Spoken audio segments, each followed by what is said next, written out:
Wofofo. Bonjour, je m'appelle Nathalie Yamb. Je ne sais pas si vous vous rendez compte des prouesses que réalisent les autorités nigériennes avec à leur tête le général Tiani depuis un an. En pleine guerre contre le terrorisme semé et entretenu par la France et l'OTAN, les dirigeants de ce pays, que d'aucuns se sont plu à qualifier de plus pauvre de la planète, entreprennent de relever le pouvoir d'achat des ménages et des entreprises en s'attaquant au prix de produits de première nécessité, et tout cela sans pour autant relâcher l'effort de guerre. Ainsi, on a eu la baisse du prix du carburant qui est passé de 540 à 499 francs CFA et du gasoil de 688 à 618 francs CFA. La baisse de 50% des prestations des soins dans les hôpitaux. Et là, il y a quelques jours, la baisse du prix de la tonne de ciment qui passe de 90 000 à 55 000 francs CFA, prix de Niamey, car il y a de petites variations selon les régions. Tout ceci va booster le secteur des travaux publics. Par ailleurs, les exportations de riz, de mil, de sorgho, de niébé ou de maïs sont interdites, sauf bien entendu vers le Mali et le Burkina qui font partie de la Confédération AES, pour éviter une inflation sur le marché intérieur. De quoi faire des envieux, surtout chez les citoyens des pays voisins, qui n'ont pas été mis sous sanction, qui ne sont confrontés à aucune déstabilisation terroriste pilotée par l'extérieur, et que l'on nous présente comme des miracles économiques, malgré leur endettement improductif, abyssal. Miracle même est étonné. Oui, c'est un statut visé. À côté de cela, les autorités nigériennes reprennent également la main sur notre imaginaire, en ayant rebaptisé le 15 octobre la place de la francophonie en place de la Confédération AES, l'avenue du Saligo Charles de Gaulle en avenue Djibo Bakary. Si vous ne connaissez pas Djibo Bakary, c'est l'une des figures marquantes de la lutte indépendantiste et panafricaniste nigérienne. À la fin de cette vidéo, allez googler son nom pour cultiver votre savoir. Le monument dédié aux victimes des 2 guerres mondiales honorera désormais les victimes de la colonisation à nos jours. Le Centre culturel franco-nigérien est devenu le Centre culturel Mustapha Alassane du cinéaste éponyme. Et le portrait du commandant français Parfait-Louis Monteil a été remplacé par une plaque à l'effigie de Thomas Sankara, assassiné par l'immonde Blaise Compaoré il y a 37 ans. Ça fait des années que je le dis et que je le répète. Les seuls endroits en Afrique qui doivent porter les noms des présidents et militaires français sont les dépotoirs à ordures. Le général Tiani, le CNSP et le gouvernement dirigé par le Premier ministre Ali Lamine Zeine détricotent les contrats léonins, remettent la main sur les ressources minières et travaillent activement à l'autonomie et à la montée en puissance du Niger dans plusieurs secteurs. La première pierre d'une usine de fer à béton a été posée à Karma.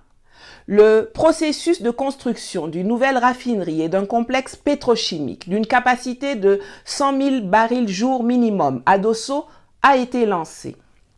La nouvelle école nationale de pétrole et de gaz a été inaugurée à l'université de Zinder. Et grâce à l'acquisition et à la mise en fonction d'un accélérateur linéaire le 15 octobre, les Nigériens et citoyens de la sous-région peuvent désormais faire traiter leur cancer du sein et de la prostate par la radiothérapie au Centre national de lutte contre le cancer de Niamey. Ça n'arrête pas. Vous comprenez la fierté que j'éprouve d'être la chevalière de Niamey. Même si tu n'aimes pas le lièvre, il faut reconnaître qu'il court vite. À bientôt chez moi au Niger et dans l'AES. Miyeti Sané, Sai Anjuma. Merci beaucoup et à bientôt. Afrique.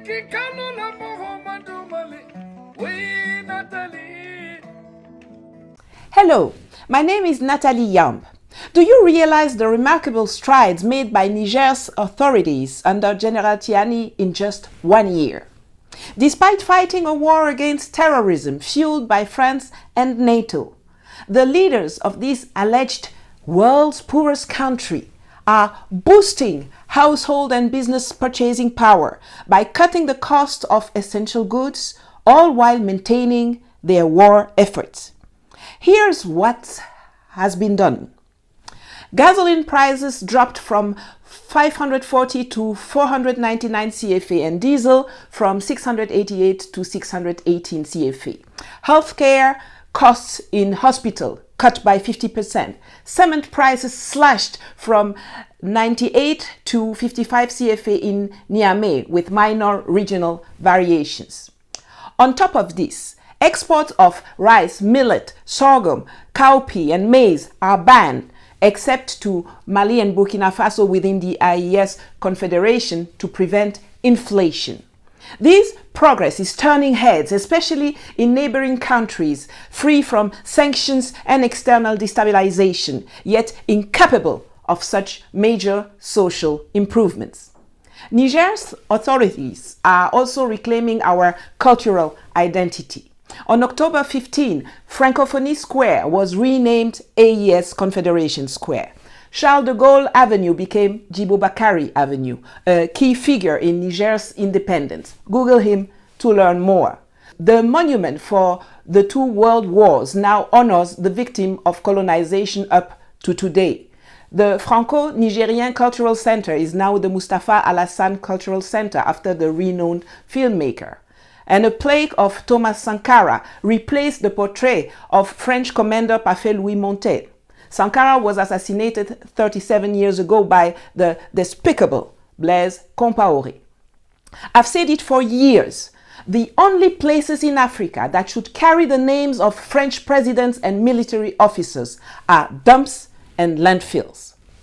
General Tiani, the CNSP and the government under Prime Minister Ali Lamine Zein are tearing up exploitative contracts, taking back control of mineral resources and driving Niger towards autonomy in several sectors.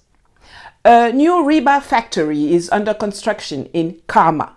The project of a refinery and petrochemical complex with a minimum capacity of 100,000 barrels per day has been launched in Dosso.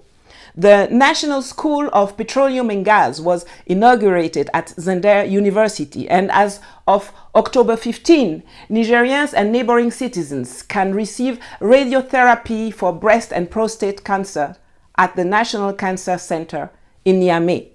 The progress is non-stop. Now, do you understand why I am so proud to be the Knight of Niamey?